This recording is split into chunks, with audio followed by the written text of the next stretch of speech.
Hey everyone, we've got another fun news story for you today, and this really is a fun one because Nintendo kind of just decided to go out and body Bloomberg.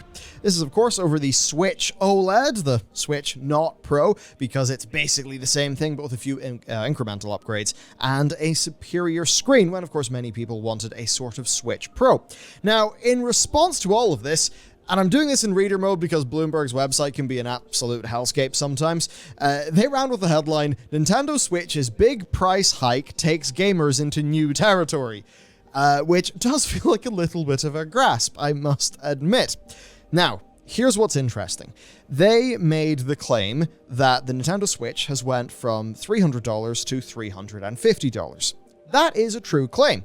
They also basically went into stuff via a research firm called Omeda, covering the part cost increase of this new SKU of the Nintendo Switch, saying that the screens are an additional $3 to $5 each, that having 64 gigs base storage is $3.50, and that there's some other things like the new stand and the LAN port that could be a few dollars more.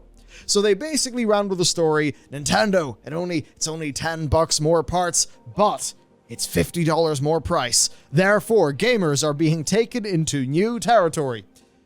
Okay, I don't want to be unfair to the author. Should note there that often editors will choose headlines and they'll usually go for the ones that get the clicks. Now, the fun part of this story is Nintendo actually responding, because the whole thing about Nintendo, generally speaking, is they just don't respond to shit. They just kind of do their thing. But no, they said, here's their quote, a news report on July 15th claimed that the profit margin of the Nintendo Switch OLED model would increase compared to the Nintendo Switch. To ensure correct understanding amongst investors and customers, we want to make clear that that is an incorrect claim. And they also clarified that they just announced the model will come out in October 2021, and that there's no plans for another model at this time. So there's things to get into with these two statements. Where my head goes with this is there's going to be some R&D, probably not a massive amount, but there will be some. There's also going to be retooling, because if you're going for a larger screen and there are those minor units in the core Switch unit itself, it does actually incur a cost. You got to retool lines. There could actually be differences. It's probably not just as simple as doing a wee swapperoo on the existing line. There is also having expanded support, including internally, customer service related stuff, the packaging, the marketing. It's like there's quite a few more things going on than just part costs. So it's very weird. Now, Nintendo have made a factual claim there regarding the profit margins. Now, that's in a statement that is also targeted at investors. I have to assume that you can't just lie about that. I mean, I'm sure you actually can, but if anyone catches you on it, you're done for, so it's not worth actually attempting. Yeah, I think it's interesting. I don't know exactly what it's like for a Japanese company, but at least SEC filings and stuff, you can't really mislead investors by just lying about your profit margin and something, so bit of a weird thing. Now, the other thing there is Nintendo saying that there are no plans at this time for additional models beyond OLED. There's been people thinking about a Switch Pro, some people even thinking about a 4K Switch Pro, which is sort of odd to me. I'm guessing that's just 4K output on the dock. But man, you would certainly need a lot more juice going on to be able to do that. Now, the thing here is they've released this SKU in Q4. They're going to in Q4 2021. Are they really going to 3 or 4 quarters later release a new SKU that is a Pro that makes this one feel quite out of date? That does feel odd to me, and I did see some talk of analysts saying that Nintendo wants to basically extend this current part of the Switch's hardware cycle to 2023, and that we can expect some form of new console 2023. That would make sense given their content outlook, their actual games, first party stuff. That would make sense, because you wouldn't want to drop a Switch Pro but you've just spent the past couple of years working on your Breath of the Wild 2, whatever Metroid Prime 4 is currently at internally, all of those games, you'll want them to be, you'll want them to be perfectly on this. Dropping a Switch Pro without giving the time to actually do it that way, kind of, it's like a cleaner cut for them to just go, okay, here's the last, like, as the Japanese would say, the last spurt of the Switch's like original lifetime, but with all of our great games. Please look forward to the Switch Pro, which will then also have, the next wave of big games. So it kind of makes sense that way. You wouldn't want to undercut, but also the idea that I feel like it's because it's Nintendo. This OLED is a significantly bigger marketing deal than it really should be. Because if you think of the likes of a couple of like the Vita versions had OLED screens, others didn't. A couple of like the PSP iterations that Sony did back in the day, where the PSP 1000, the 2000, the 3000, and the Go were all like fundamentally very, very similar. They weren't massive deals. It was just, here's the same thing but different.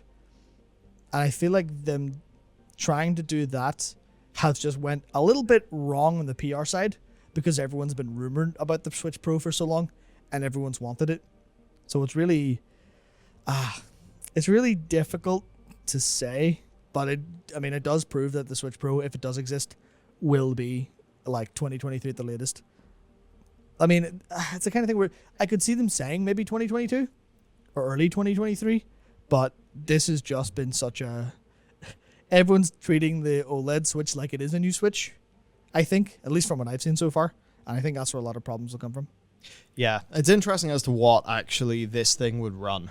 So we have a Tegra X1, which is running the current things. And the Tegra X1, like, that came out, that's an old chip. Like, that's what, like 2015, right? So for a Tegra X1. The most recent one that they have in the Tegra line is Xavier, which came out sort of around now. We assume significantly more powerful, but it's the sort of thing, the Tegra X1, really not that powerful, but what devs can actually squeeze out of it, pretty damn impressive, all things considered. Yeah, I do wonder, I think some of this stuff was actually related to cars, because the whole chips for cars thing is way more of a thing. Now Tesla do, I believe, run their own stuff in-house, but Nvidia do work with a bunch of other ones. So I guess that's partially driving the market for these Tegra-like SoCs. Maybe we're going to see the benefits of that like in 2023. Whatever they do past Xavier. Interesting. Yeah. The other thing I think to talk about then, looking at this, like the actual hardware side of it, is DLSS.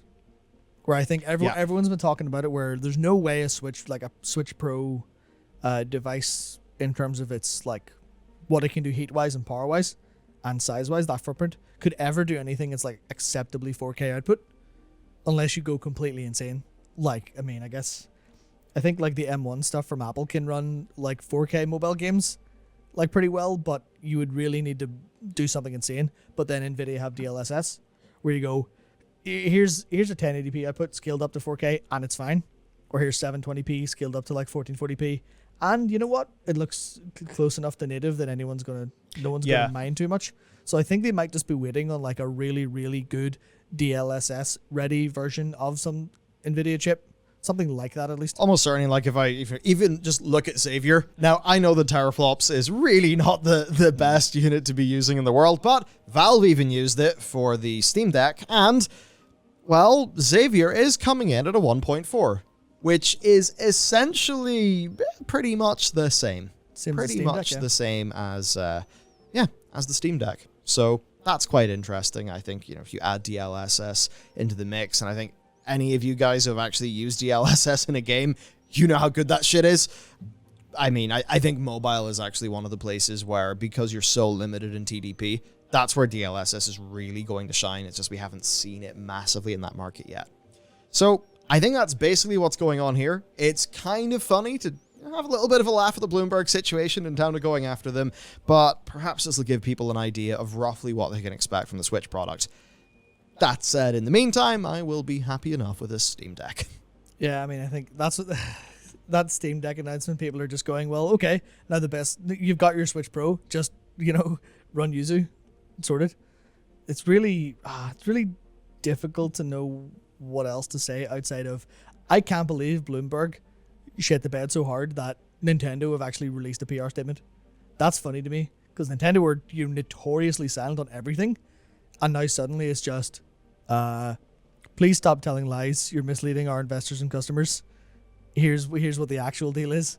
I think that's really funny. They should maybe get into the handle of, if they had continually talked about no Switch Pro or the plans for the Switch OLED, they could get ahead of the PR cycle.